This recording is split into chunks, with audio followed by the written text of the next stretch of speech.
Julen Lopeteguie, former Spain and new Real Madrid manager. Spain, they said, were World Cup contenders once again. The humiliation of Brazil 2014 and the capitulation in Euro 2016 could not be forgotten just yet, but the epitaph to La Roja needed to be revoked. Such was Spain's dominance in the qualifying campaign. The former world and European champions had, for an era, been the team to beat for everybody. 2 Euros and a World Cup engineered by their own brand of stylish football had made it seem that Spain might remain invincible for many years to come. However, all good things must come to an end. And it arrived, unexpectedly, bitterly for the Spaniards when the Netherlands walked over them in their group stage encounter in Brazil in 2014.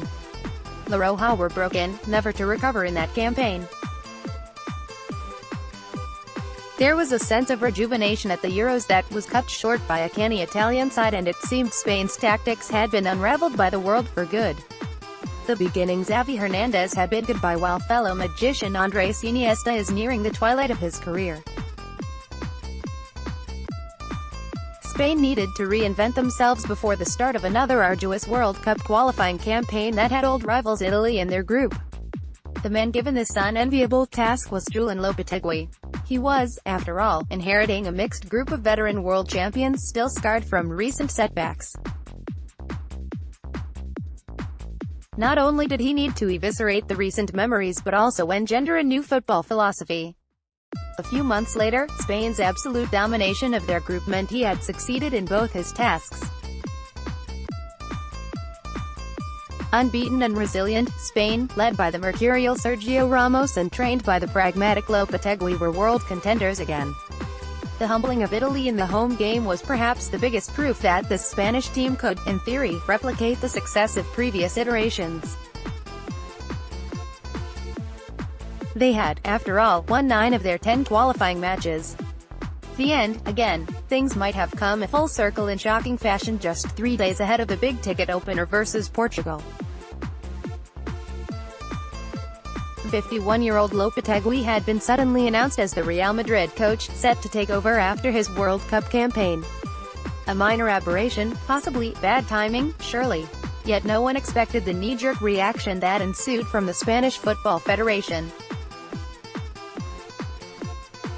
The president, Luis Rubiales, apparently cut short his appearance at the FIFA Congress to fly to Spain's base before sacking the coach.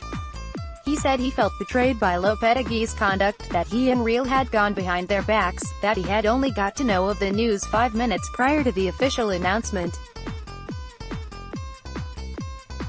The sense of hurt is understandable because Lopetegui had recently signed a new contract that would have kept him as the national manager till 2022, but surely this is an overreaction, and one has to concur with Real Madrid president Florentino Perez that this is an absurd step taken out of vanity and misunderstanding.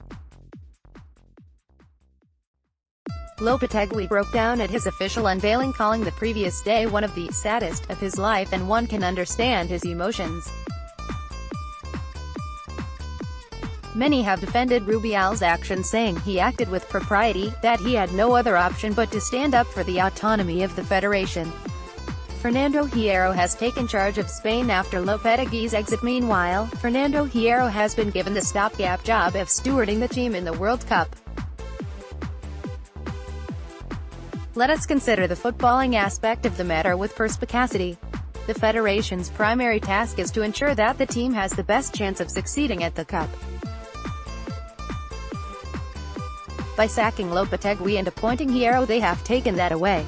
Under the previous coach, the team had settled down to a cohesive style, there was confidence in their ranks and self-belief engendered by recent successes.